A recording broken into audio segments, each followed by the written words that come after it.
Today we'll talk to Kansas head football coach Lance Leipold, former Chiefs wide receiver Mark Borichter, Jeff Chadia from NFL Network and NFL.com, and our friend Jeff Kerr will talk NFL with us and talk about the Monday night football game that you heard last night right here on Sports Radio 810 WHB. Bizarre game. The Eagles beat the Packers 10-7. Really weird, odd game where the Eagles gave the Packers a chance to tie it at the end when they I thought the game was pretty much over.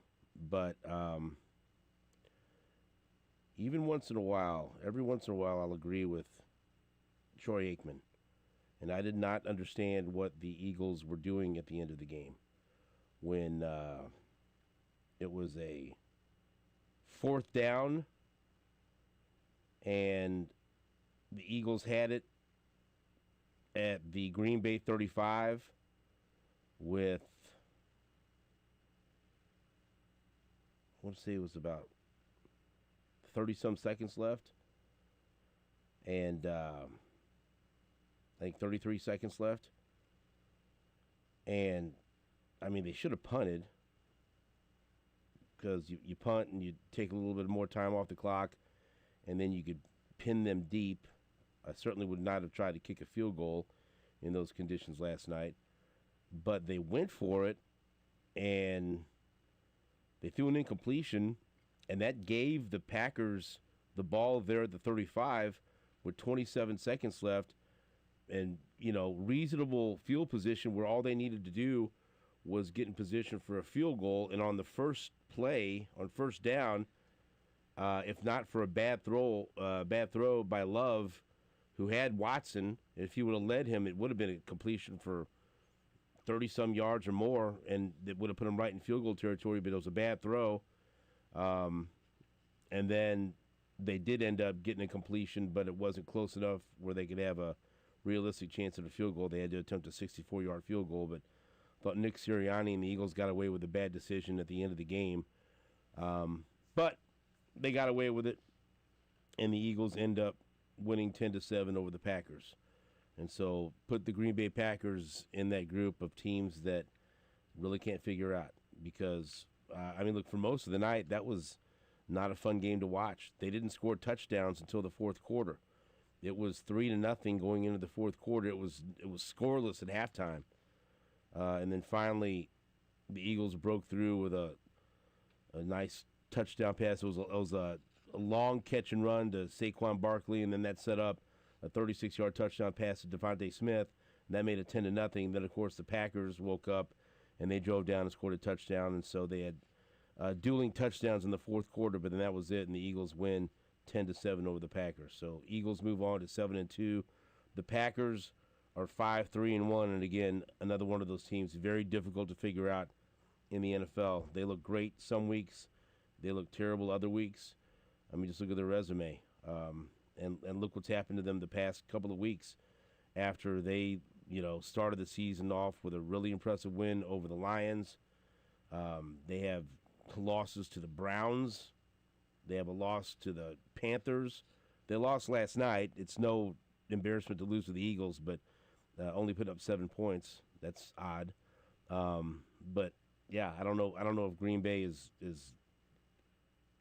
good, bad, or anything else. They're just okay. They're average. And good luck trying to figure out the NFC North. Detroit 6-3, Chicago 6-3. The Packers are 5-3-1, and then you got Minnesota's 4-5. But any of those teams could beat each other on any given Sunday or Monday. So that was your Monday Night Football last night. Also, another coach loses his job. Brian Daboll has been let go as head coach of the New York Giants, and so expect Brian Daboll to be an offensive coordinator somewhere next year. They're already talking about maybe getting him back in Buffalo if Brady leaves and gets a head coaching position somewhere. You're fired! And Dable does have the reputation of being a really good offensive coordinator, and he gets credit for helping develop Josh Allen. Now, there's a big debate over how much credit he should get for that, but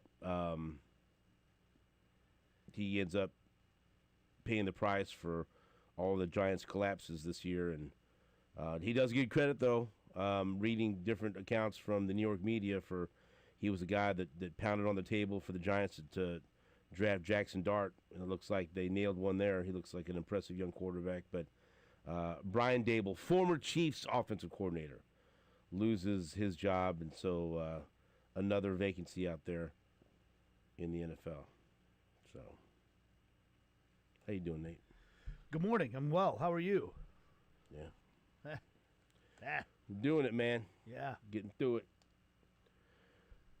What's up, Jake? You watching that game? Your beloved Packers? Oh, yeah. I thought about you on that Devontae Smith touchdown. Yeah, that was good. Yeah. That made me happy. You need that for your fantasy team. Dude, my fantasy team got wiped out this week. I had Mahomes off. I had to start Michael Penix, which was an embarrassment. Makes a little more sense why you're anchored by his play yesterday. Yeah, no, I didn't know that. I was watching those, and he likes to throw the ball at the receiver's feet, which not best place. Interesting to throw. strategy. Irritates me greatly. Yeah, and I wanted them to beat the Colts, so it was doubly frustrating. Big time. How bad he looked in the last two drives, the final drive of regulation, and then the first drive of overtime. It didn't look bad in the first half, but yeah, when it came down to the clutch time, dude, he looked brutal. Those last couple of he looked brutal in those last couple of drives. But, I mean, before that, he was playing an all right game. Yeah, because I'm thinking, okay, you can give me some extra points here going into overtime, and you can get the win, and then just what are you doing? Yeah, he didn't handle the pressure well, and his accuracy went out the window, and so I was pissed off at Michael Penix yesterday. Sure, absolutely. But yeah, that was a weird Monday Night Football game. 3-0 at going into. Wasn't fun. I mean, the ending was. That 4th and 6 decision was bizarre. Why wouldn't pooch punt it? And if you pooch punt it, that takes more time off the clock, and maybe you pin him inside the 10. If not, you're still picking up some field position. Right, especially with how much time was on the clock. It's like there's. I didn't get that. And that damn near cost him. Yeah. Because on that first down, Watson was open. I mean, I'm Love would have let him. He did that, and if he would have caught that pass there, they would have had enough time to get up to the line of scrimmage and spike the ball, and they would have been in field goal territory. Right, and there are kickers who can hit 64-yard field goals in this league now. So I mean, McManus is not one because he's coming back from a quad injury. Yeah. But you know what I mean, though? It's like maybe that's what he's banking on. But that first down, if they would have completed that pass and all it would have taken was a better throw from Love. I will say I remember a very similar situation last year in Detroit, and Dan Campbell went for it. It wasn't 4th and 6. I think it was 4th and 3. Right. That's a big 3-yard difference. Yeah, absolutely. Absolutely. But Dan Campbell did that and got it, and the Packers never got the ball back, and the game was over. Yeah, I was just going to say, I'm generally all for the idea. If it's 4th and short, right. Hey, let's win the game. Look what they did. It was not a high percentage. Yeah, right. Oh, went deep. That was going to stop the clock. Went deep on them. Yeah, and I mean, I like the idea. Let's try to win the game. Don't give them the ball back. And we're not going to give them the ball back. Right. We're not going to give them a shot. We're going to win it right here. 4th and 6 is different. And the play call and everything else. Like you're not running the ball on 4th and 6, right? Like I don't think.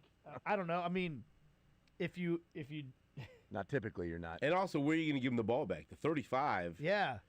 That was, like I said, one big completion. And look, and people might be rolling their eyes. Well, they didn't get it done, but it was right there. Yeah. I mean, they had the right play call, but he just didn't lead Watson. Yeah, I mean, sometimes we can look at the result and then say, well, then the decision was correct because the result worked out. Well, still questionable. Now, rarely do I agree with Troy Aikman, but he couldn't believe these. I don't know what they're doing. So yeah, I don't know. Well, this was a weird weekend. My fantasy team got trounced because Josh Allen had a terrible game. In large part, I don't feel bad. No, I don't feel bad. I mean, hey, I think it's I feel great about that. I feel that's fine. Fantastic. Fine. Golly, I was reading some reactions from Bills fans. They are on Jake's side now. They want to run Sean McDermott out of town. They have had it with that guy. Well, what the hell? How does this weekend happen? Yeah. How do you not have your team ready? They got their asses kicked. You know, but that's also the danger in putting so much into a regular season game the way Guess they what? do. It means the Letdown exact game. same. That loss to to the Dolphins means the exact same amount as the win over the Chiefs. It means the exact same. The only thing that you could say that is more important is that Tiebreakers. tiebreaker over the Chiefs, because there'll be no tiebreaker with the Dolphins. But still, it's a damaging loss, and you can't tell me that doesn't have some effect where they get up for the Chiefs like it's their Super Bowl, because they don't go to the Super Bowl. So that's their Super a Bowl. natural letdown that happens. And then you have to come back and try to refocus for a Dolphins team that you're supposed to roll over. And did you see? This is. I don't think he's saving his job. But did you see the controversy about The McDaniel and the Yeah. AI. Well, is it AI? I don't know. I didn't really understand what it was about. I saw a clip about No, it. you didn't see you didn't know what it was referencing? No. So, supposedly, okay, there's a picture out there. Supposedly, Mike McDaniel went to there's a bar in Miami called Elbow Room, and that's where the Bills fans congregate when the Bills are in town. It's a Bills bar. You know, there's some Bills bars around here where they and supposedly somebody took a picture of Mike McDaniel driving past the Elbow Room after the game and kind of taking a victory lap. Okay. So I saw his answer to this. I didn't Well, so understand what it was about. Yeah. Here's the picture. Uh-huh. Okay. Jake, does that look? This is the picture in question. Yeah. Does that look like him? Yeah, it does. I mean, but in today's and they world, said that's his watch. Yeah. And his car and everything. In today's world, yes. Yeah, you could take the picture of that car and superimpose it over that for sure. And that's supposedly Mike McDaniel. It looks like him. Driving by the Elbow Room. Yeah. Right. Yeah, but arm hanging out the today's window. point, it's like, man, you can't. I don't trust anything. I You don't because of AI. Well, his answer was like, You don't. We're gonna play it. That looks pretty. That looks pretty legit. Right. And I mean, if there was a coach, But they do have programs that you can run pictures through to say if they. but there's now see But you have well, no, AI hold on, telling hold you on, that though. it's not AI. Right, but there's also video. Here, do you judge this? Here's a video. was he driving a Charger? Is that what that is? What is it? No, I don't know what that is. Mercedes. he's rolling through, just driving through real slow. Yep. See, his reaction in the press conference That makes me think it's him. made me think it was him. Yeah. Yeah. Oh, if you did you see the press conference, Jake? No, I have not seen his comments on this yet. It absolutely. See, now I'm trying to find. It absolutely made me think it was him. Yeah. You did. Okay. Yes. That didn't make me think that wasn't him. Yeah. Here, I mean, because you would. Okay, I just sent it to you, Jake. You play the clip from Mike McDaniel. It's a pretty funny Because answer. you got to ask him. Yeah. Like, hey, there's reports that you were Take a little cruising around the Elbow Room.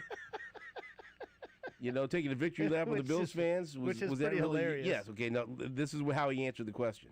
That's why I like the good old days, the throwbacks of yore where you could trust, the internet and the images because, that is pretty detailed. That, I do live in that area, but, I mean, AI, right?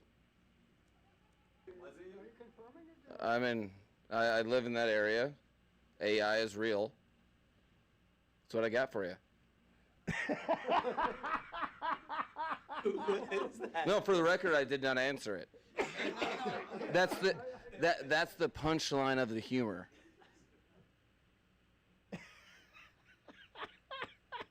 Tell me you don't love it, Jake. Tell me. It's fantastic. I live in the area. It's fantastic. AI is real. AI exists.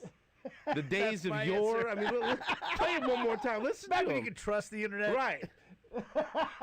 That's one of the best answers of any question I've ever heard from an NFL That's why coach. I like the good old days, the throwbacks of yore, where you could trust, the internet and the images, because that is pretty detailed. That I do live in that area, but I mean, AI, right? I live in that area. AI is real. Yeah, it is. That's what I got for you. What is that? No, for the record, I did not answer it. That's the punchline of the humor. Guys, For the record, I did not answer it. yeah, for the record, there is no record. I don't have a problem That's with any him. of it. Yeah. I love it. I don't have a problem with them driving lives by in the there. area. Yeah. AI is also real. The throwbacks of yore. Don't you kind of long for the old days when you could trust the internet? When was that? Back in the old days. Got hacked. Back before. Yeah, AI is the new my phone got hacked. Phone got hacked. Singular hack. Yeah.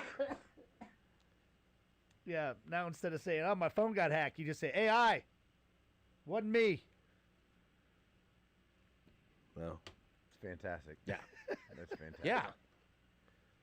It's great. We'll All- take a break. All of it. Yeah.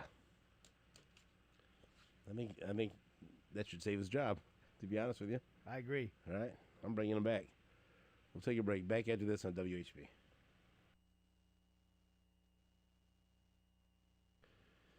What's up, Kansas City? Steven St. John here for my friends at Weather Tech Renovations.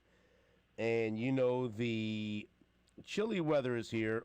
And along with that, there could be some bad weather coming up in Kansas City. The unpredictable weather in Kansas City, and that can include some heavy rains, heavy winds, maybe even hail, and at some point we're going to have to deal with ice. And any of those things, any of those weather conditions could damage your roof. And if that's the case, you need to contact my friends at Weather Tech Renovations, 816-988-8957, or online at WTRenovations.com. Okay? They are the best in the business. They are the people that I trust with my house or my son's house.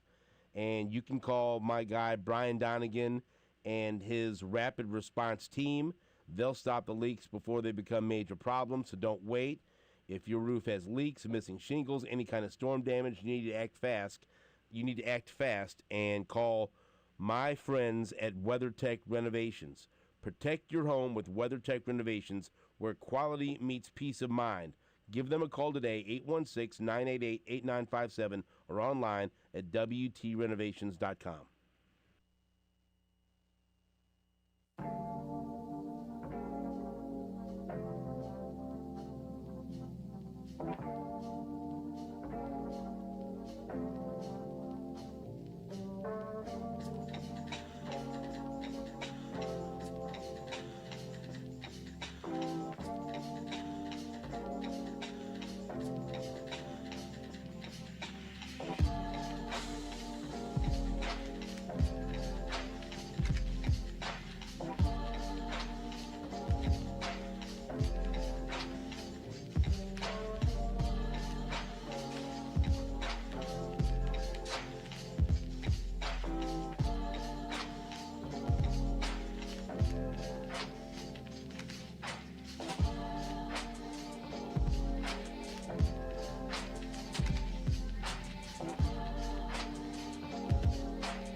Center. Visit us online at presidentkansascity.hilton.com.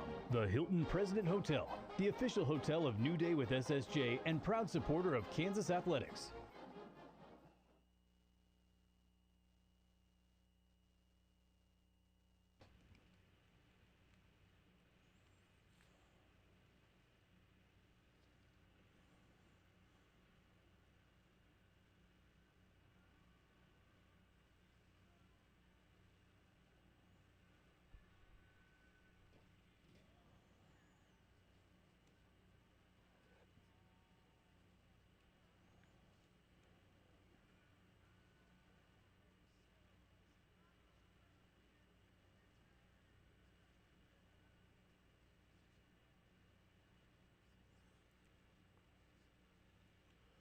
Welcome back to New Day with SSJ on Sports Radio 810 WHB. Let's say hello to our next guest, Kansas football coach Lance Leipold. Coach, good morning. How are you?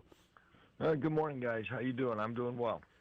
Doing very well. Coach, obviously we always talk about football with you, but there are obviously many things more important than football, and I wanted to start the conversation today and to talk about the post that your wife had on X, and for people that don't know, it was just about she thanked KU Med for their wonderful care as she is going through treatment for breast cancer, and she talks about early detection being the key and wanting her story to help other women get mammograms that maybe they are unable to obtain.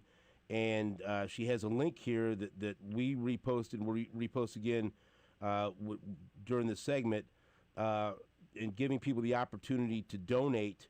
And your family is offering $50,000 in matching funds to the University of Kansas Cancer Center, helping women in need receive life-saving screenings by offering mobile mammograms across Kansas and the greater Kansas City area. And obviously this is something that your wife is going through, and understand that you also lost your mother to breast cancer in 1998, so this is something that's very important to you. And I just want to give you the opportunity just to maybe talk about this and why this is important, and why we'd like to have many of our listeners donate money, if possible, to try to get as much awareness and funds possible to get as many mammograms to the women out there that need them. Well, thank you, Stephen, and appreciate you, putting that out there and stuff. It's been a long fall for us as a family and stuff, and we kind of went through and really went through some things, and just encouraging everyone with health and things.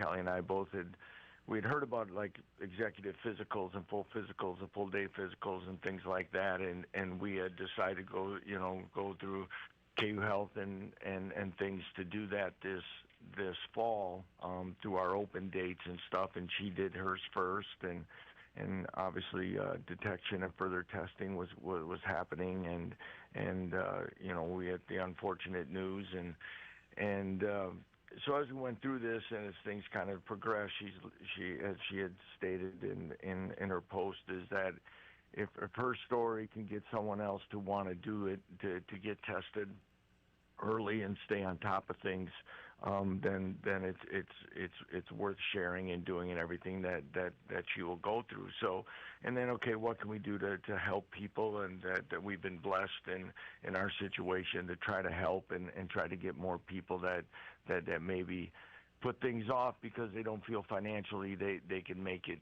they can make ends meet. So this is kind of where it's at. This has been something that she's wanted to do, and going from there. So, and we appreciate everyone that has reached out, and thoughts and prayers, and we have great faith in the Lord, and we have great faith in the people at KU Med for the services and treatments that are coming. I can tell you that, and I don't want to speak for Jake, but Jake lost his mother, and she battled breast cancer for so long, and Nate has raised a lot of money for cancer research and done some wonderful things in this town to try to help more people, and anything that we can do, and obviously our thoughts and prayers are with you and your family, and anything we can do to help raise awareness or help raise money, all you got to do is let us know, and we're on board.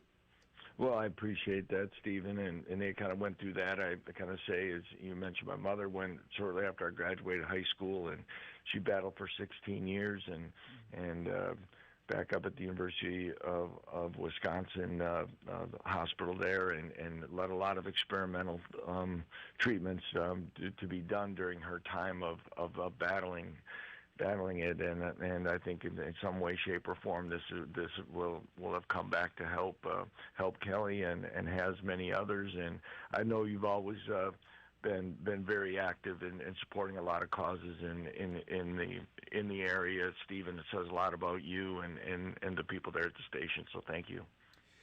Yeah, Coach, the one of the things I think people hopefully know in this town now is how much the KU Cancer Center has grown and evolved, too. It's become a comprehensive cancer center. Just a few years ago, it got that designation, and one of the things that they needed to do to get that was develop a full genetic counseling program, specifically for things like breast cancer, to where people who might be genetically disposed can get screened and find out what they, how often they should get their screenings and all those things, and get counselors. So I hope you and Kelly have had a very good experience in terms of the doctors and the treatment that you've gotten at the KU Cancer Center, because I do feel like we've got one of the top cancer centers in the country right now. Has the process been working with them?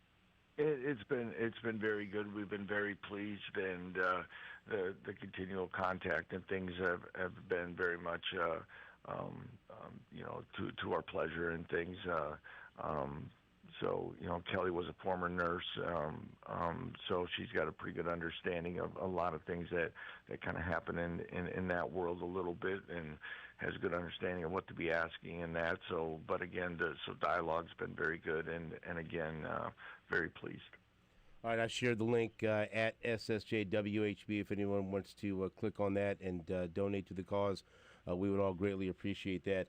Once again, we're joined by Coach Lance Leipold. Okay, Coach, we'll just move on to football, and we appreciate you being open and talking to us about everything. But let's talk about the game. Come up a little short to Arizona, 24-20.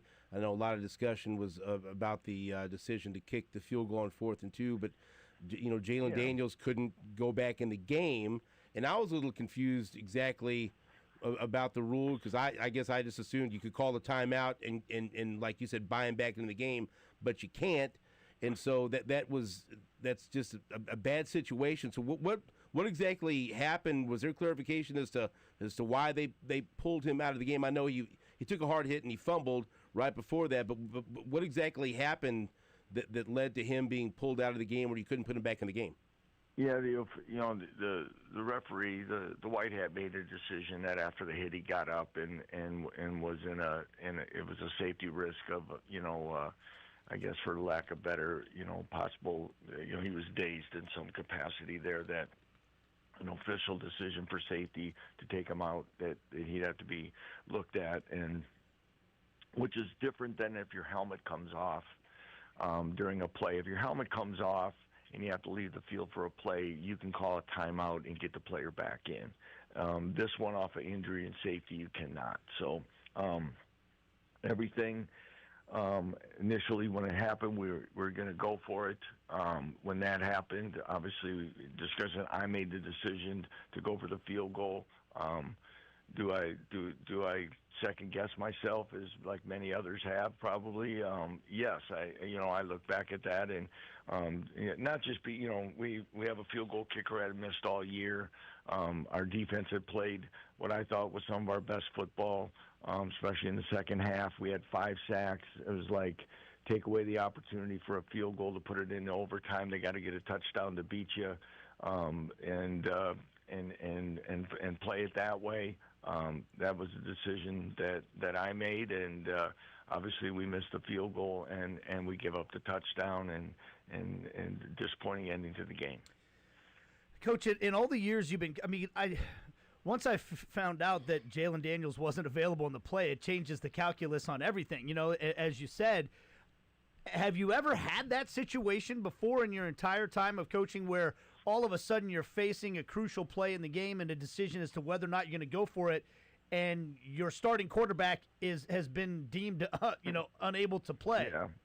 I don't remember anything like that happening in my career as a head coach or an assistant. So very different, and obviously it's whichever way it plays out. If it plays out exactly that you want, that you go for and execute and go out and win the game, or you get to stop. You'll those are the decisions.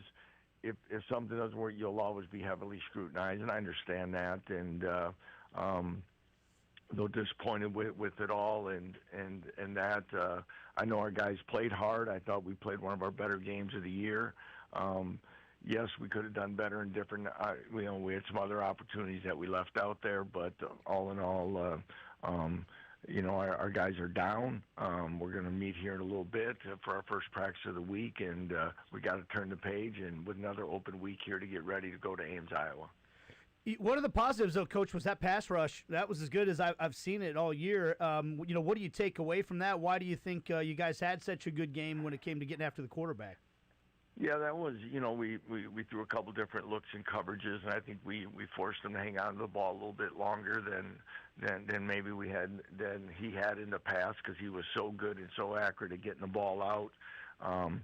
And, Jalen Todd from the nickel position was able to make some things happen. Dak Brinkley had his first couple sacks of his career as a reserve defensive end. Really, as you said, it was a really good effort all the way from when you're able to get pressure on the quarterback. Many times you're getting good push interiorly. Some of the stunts that we had with guys were working a little bit better than they had in the past. A lot, and second level pressures were working really well for us. And like you said, for us to have 5 sacks in a game was big, and that was one of the other reasons I felt that we were in a position that when they were going to have to throw the ball and things that we'd have a chance to get a stop. Now they hit some runs and scrambles on us, unfortunately, that really were critical. Do you like having a bye week this late in the season? What's your opinion on that? Well, I don't know if I have a strong. There's things. We knew we had 3, and with playing week 0, didn't put a lot into. The nice thing is, of course, you're going to get a chance to get some guys a little bit healthier, give them a little rest. I don't know if I have a real preference on it at this particular point, as long as they weren't. Too bunched up. I referred before, like our game with Kansas State, and I think with talking with Chris, I think they played 2 games and then had another one for their third one, really close together. Those are tougher rhythm and things like that. But ours have been spread out enough that I think it kind of gives us a little chance to heal up at different times and prepare for these last 2 and continue to try to work to play our best football. Coach, we know you got some meetings to run to. We appreciate you coming on the show, and we will look forward to talking to you next week. All right. Appreciate it, guys. Thanks for the opportunity to talk about things, and I wish you all the best and have a great week. Rock Chalk. Thank you, Coach. That's Coach Lance Leipold. We will take a break. Back after this on WHB.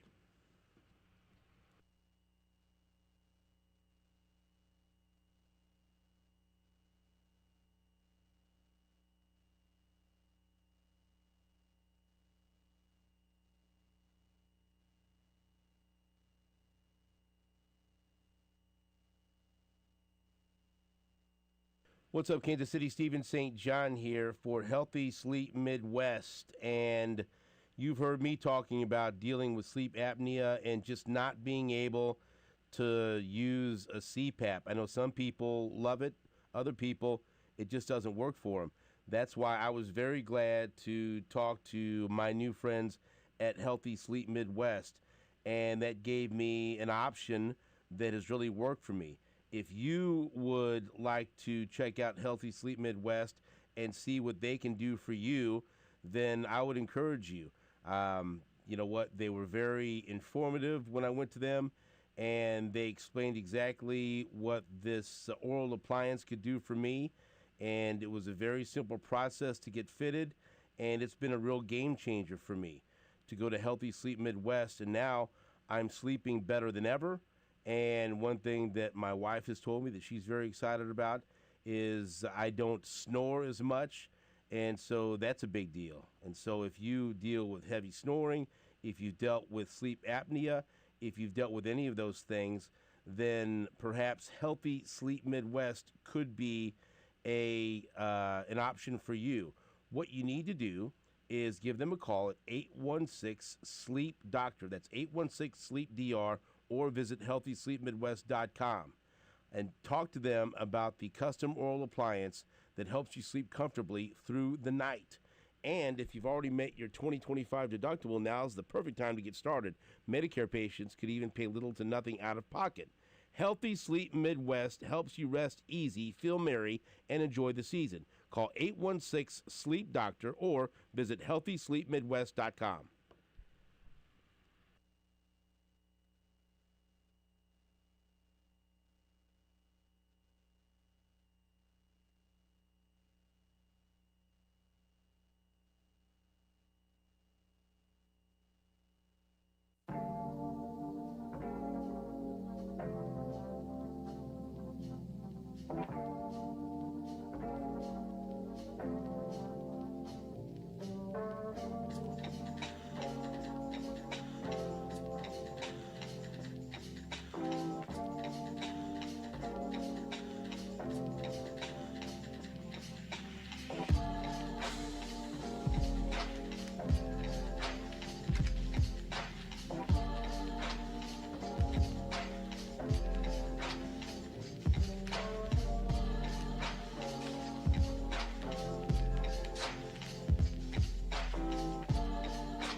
Welcome back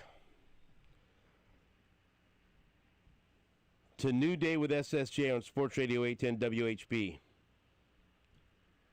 Stephen St. John, Nate Bucati is in studio. We're now joined by Mark Borichter, former Chiefs wide receiver. Hello, Mark. How are you? I'm doing well. How are you? I'm all right.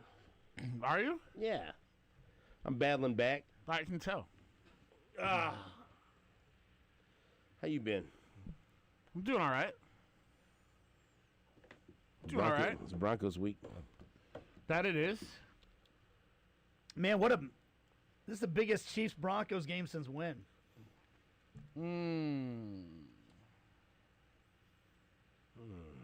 It's a good question. The Jamal Charles fumble game? I mean, because Jesus. that was Why this would is you bring bigger that than up? that. That's You such a asked the question. disgusting memory in my I was life. thinking about that game, but you like just asked this- a question. Oh, I was that just trying to think sucks. of big moments. Like this was that bigger than that, right? Oh God, yeah.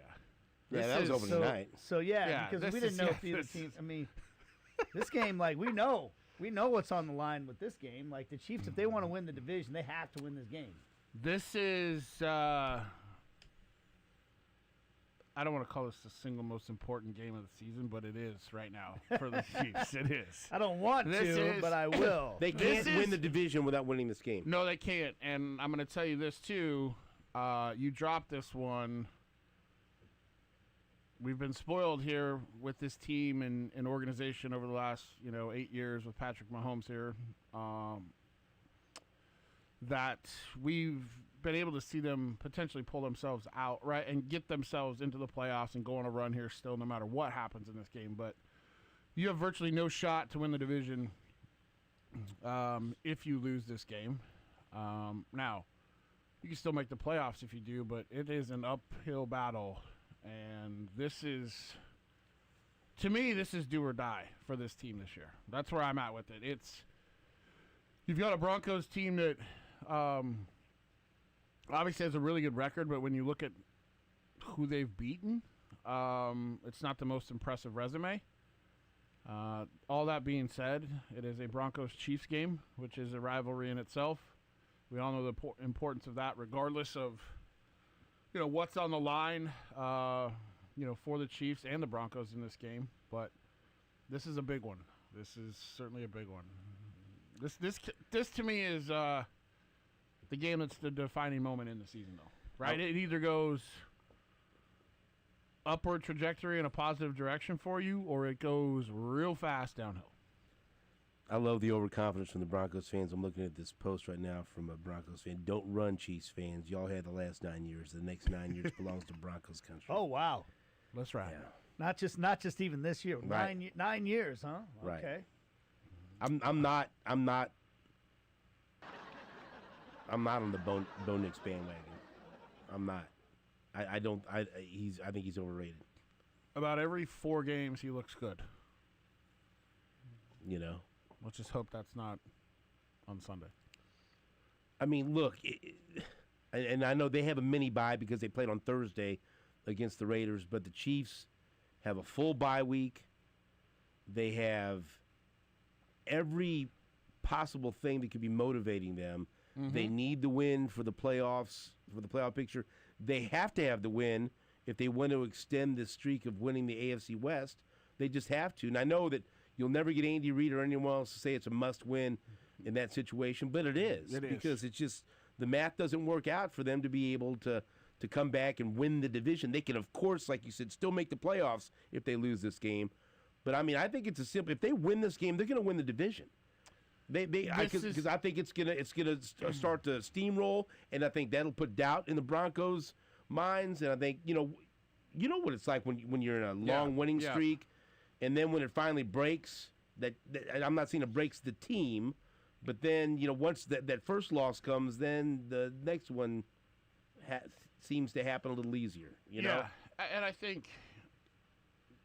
The reason this game is humble them. The reason this game is so important, like the Iron Sheik on the division. Yeah, but on the division side, I think you all have seen it, and for those out there that haven't, like this is the first game the Chiefs play against the Broncos this year. Obviously, right? They have them again at home, so you have the opportunity to provide the Denver Broncos 2 losses yet.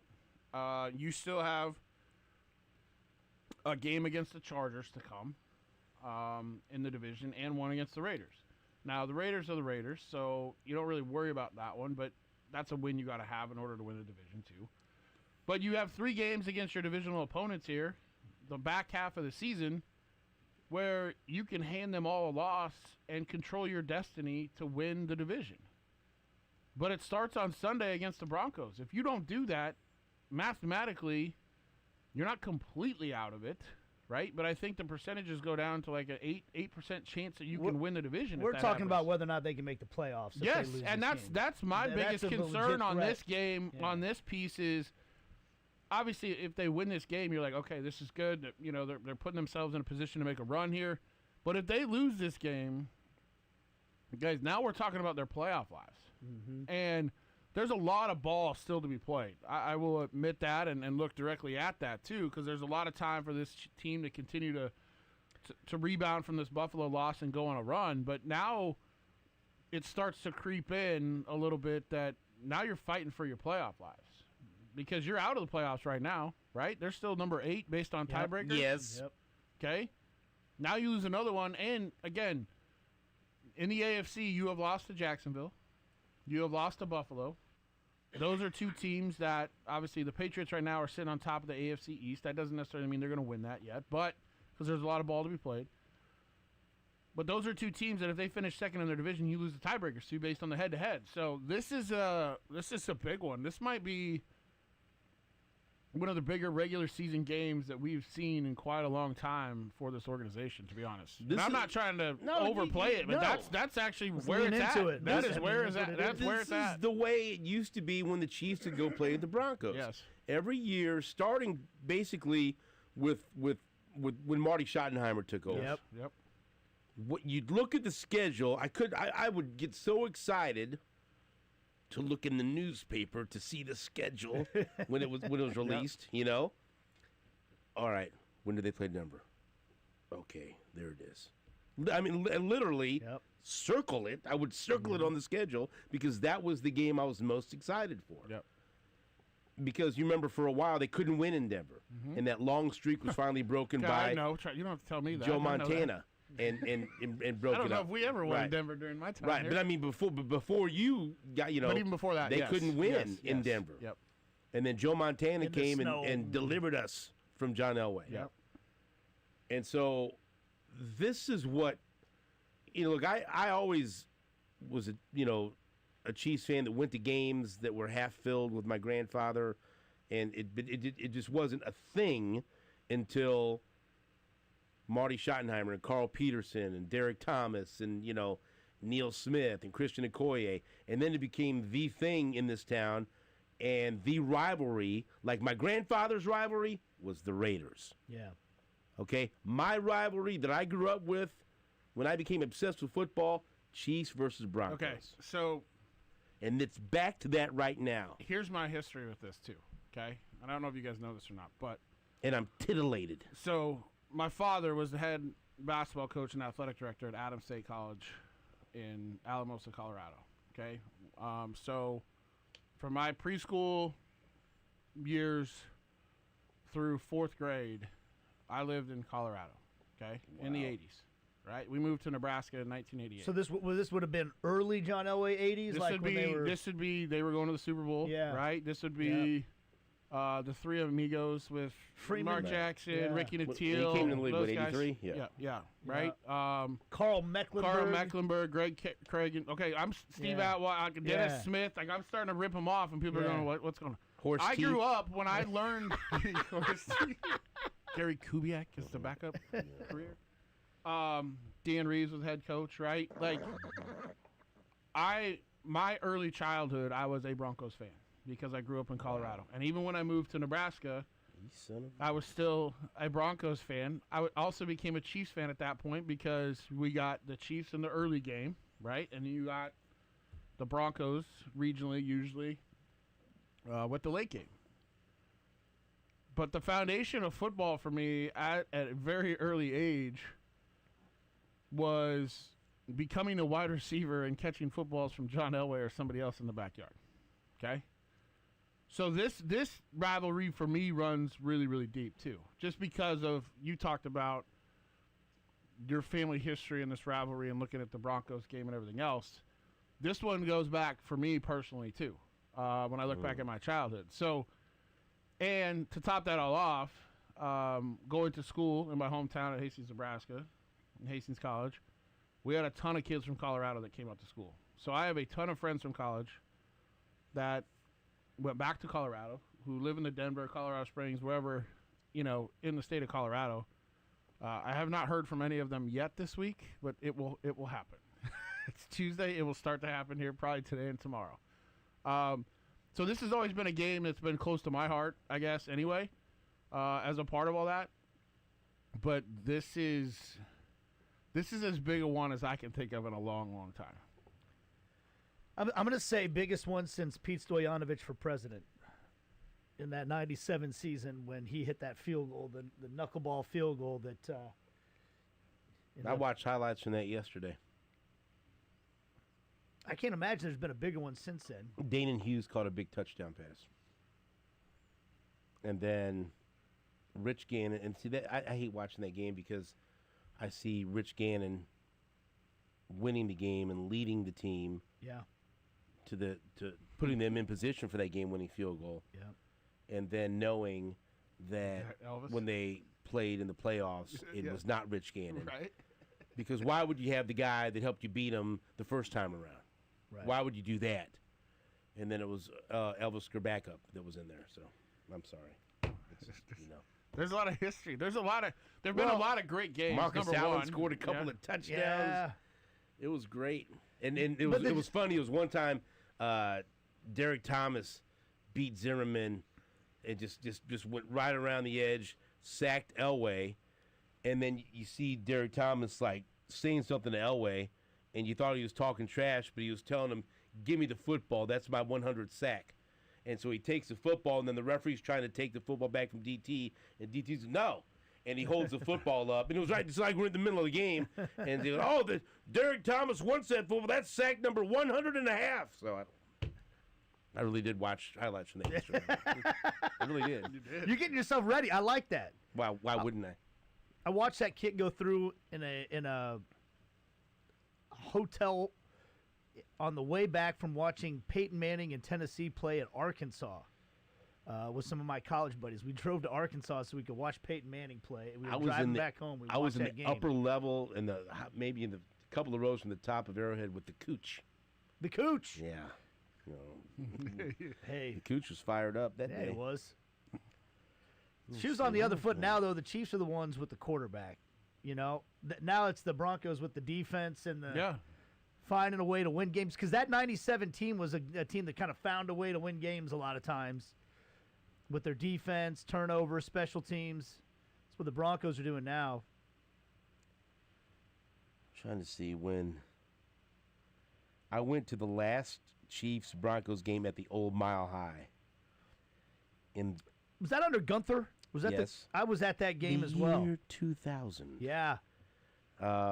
September 24, 2000. It says here Nate Bukaty was not there. I was. And that's when Derek Alexander caught a game-winning touchdown pass from Elvis Gerbach. Mm-hmm. And the Chiefs sealed the deal. Okay, Nate, if you were there, who won the game? Who sealed the game with an interception? Patrick Dennis. No.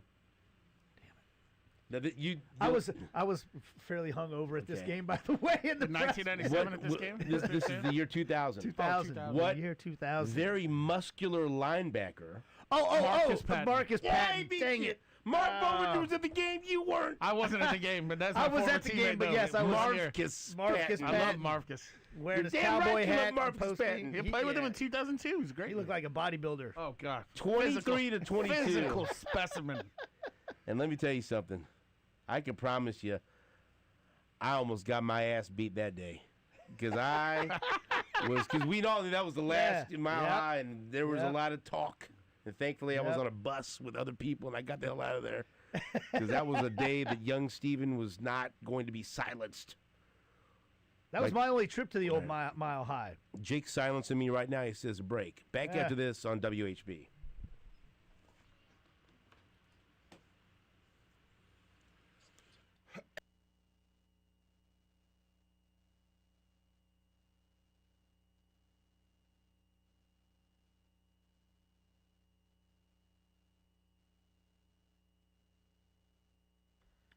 What is up, Kansas City? Jake Gutierrez here to tell you about the NBA. It's in full swing, and what better way to watch the NBA than with DraftKings on your phone? All you need to do is download the DraftKings Sportsbook app, because DraftKings Sportsbook is an official sports betting partner of the NBA. It's the place to bet on NBA stars all season long, and with more markets open for more games, DraftKings is the #1 sportsbook for live betting when it comes to the NBA. That's right. New customers, they have a great deal just for you. Bet just $5 and get 3 months of the NBA League Pass, plus score $300 if your bet wins, paid in bonus bets. All you need to do is download the DraftKings Sportsbook app and use code 810WHB. That's code 810WHB, and you bet $5 and get 3 months of the League Pass, plus get $300 in bonus bets if your bet wins. It's a no-brainer. Like I said, it's for new customers, and all you need to do is go download the DraftKings Sportsbook app and use that code 810WHB. You bet $5, and you're going to get 3 months of the League Pass, plus $300 in bonus bets if your bet wins. It's all in partnership with DraftKings. The crown is yours. Gambling problem? Call 1-800-GAMBLER. 21 plus, Kansas only. On behalf of Boot Hill Casino and Resort, eligibility and restrictions apply. Bet must win to receive bonus bets, which expire in 7 days. Minimum odds required. NBA League Pass auto renews until canceled. Additional terms at dkng.co/audio. Limited time offer. Hey, bro. Weirdest thing is happening at the game. This guy sitting next to me says, "You're our good luck charm." Every time I crack a Bud Light, we score a touchdown. Now his entire family wants to buy me Bud Lights. I think I'm some kind of a football prophet. Talk soon. The team needs me. Anything for Bud